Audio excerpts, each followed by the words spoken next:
Hello friends, welcome back to my new video guys and my YouTube channel guys. Today friends we are going to talk about guys how to turn off Tecno phone adaptive brightness setting. Friends, you want to off your phone adaptive brightness setting guys. So how can you off it today friends? I will show you, I will tell you in this video guys. So before starting video friends, first of all go and subscribe the channel guys, click the bell icon, like the video. So friends, now let's see how can we off guys Tecno mobile adaptive brightness by we will on our phone setting guys. After on phone setting I scroll it friends, you can see this type of settings. So you can see the search bar option guys, we will tap here adaptive brightness guys. So once you can see get your adaptive notification, the settings of you can see adaptive brightness setting. We will tap here.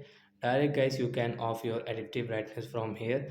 Tap here to off it. So friends, come back. Friends, you can see guys this your brightness will not increase and decrease automatic. You can use your brightness level from here.